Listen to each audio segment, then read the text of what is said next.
મહત્વના સમાચાર પ્રાપ્ત થઈ રહ્યા છે। અમદાવાદના સરખેજમાં આવેલ ભારતી આશ્રમ ફરીથી વિવાદમાં આવ્યું છે। જગતગુરુ 1008 મહામંડલેશ્વર હરિહરાનંદ બાપુએ ભારતી આશ્રમ પર કબજો કર્યો છે। હવેથી પોતે જ ચારેય આશ્રમોનો વહીવટ કરશે તેવો દાવો કર્યો। મોડી રાત્રે હરિહરાનંદ બાપુ બાઉન્સર્સની સાથે ભારતી બાપુના આશ્રમે પહોંચ્યા અને પોલીસની હાજરીમાં કોર્ટ ઓર્ડર સાથે તેઓ મંદિરમાં પ્રવેશ્યા। ઋષિ ભારતી બાપુ ઉપર ખોટું વસિયત બનાવી હોવાનો જગતગુરુ 1008 મહામંડલેશ્વર હરિહરાનંદ બાપુએ આરોપ લગાવ્યો છે।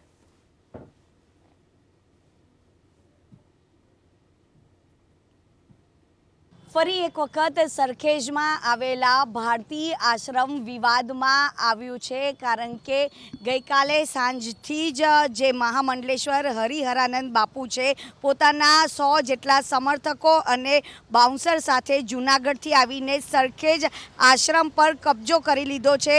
જો કે પોલીસની હાજરીમાં કોર્ટના ઓર્ડર સાથે તેઓએ પોતાના સમર્થકો સાથે મંદિરમાં પ્રવેશ કર્યો છે। ગઈકાલે રાતથી જ આ પોલીસનો જે કાફલો છે તે અહીં ભારતી આશ્રમમાં જોવા મળી રહ્યો છે, કારણ કે સતત છેલ્લા કેટલાય વર્ષોથી આ ભારતી આશ્રમનો જે વિવાદ છે તે ચાલી રહ્યો છે। કારણ કે આ 50 કરોડના સરખેજ ભારતી આશ્રમનો જે વિવાદ છે અને તેને લઈને અને હરિહરાનંદ બાપુ છે કે તેમને ગઈકાલે સાંજથી જ આ આશ્રમ પર કબજો લઈ લીધો છે। જો કે એ સમય દરમિયાન ઋષિ ભારતી હતા તે અહીં આશ્રમમાં નહોતા, પરંતુ પોલીસની હાજરીમાં અને આ બાઉન્સરો સાથે ગઈકાલે સાંજે આવી અને આ ભારતી આશ્રમનો જે ગેટ છે તેનું તાળું તોડવામાં આવ્યું હતું અને ત્યારબાદ છે તે કબજો લેવામાં આવ્યો હતો। જો કે જ્યારથી ભારતી બાપુ બ્રહ્મલીન થયા છે ત્યારથી જ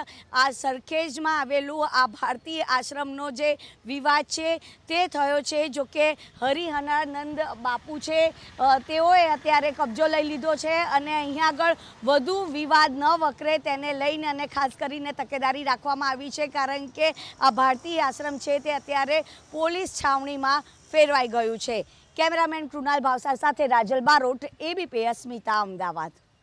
બધાય આશ્રમો સનાથલ, વાંકિયા, કેવડિયા, સરખેજ બધાય આશ્રમોનું સંચાલન મારા હાથમાં જ હતું અને હું જ કરતો, પણ મને જેમ વિશ્વાસ આવે હું વિશ્વાસે માણસને મૂકતો ગયો, પરંતુ આમાં માણસની કઈ ક્યારે દ્રષ્ટિ ફરતી હોય કાંઈ નક્કી ન હોય, તો મને વ્યવહાર અદુક્ત લાગ્યો એટલે આ પગલું મારે ભરવું પડ્યું। કારણ કે મારા સેવકો સાથે અભદ્ર વર્તન મળ્યું થવા, મારી સાથે પણ અભદ્ર વર્તન મળ્યું થવા, પછી છેલ્લા ઘણા સમયથી અને ત્યારે અખાડાના સંતોએ જે કીધું એ પ્રમાણે સમાધાન કર્યું, પણ તરત જ કલાક પછી મેં ફોન કર્યો તો રૂમ મને ખોલી ન આપ્યો, તો પછી તો કોઈ મતલબ જ નથી રહેતો।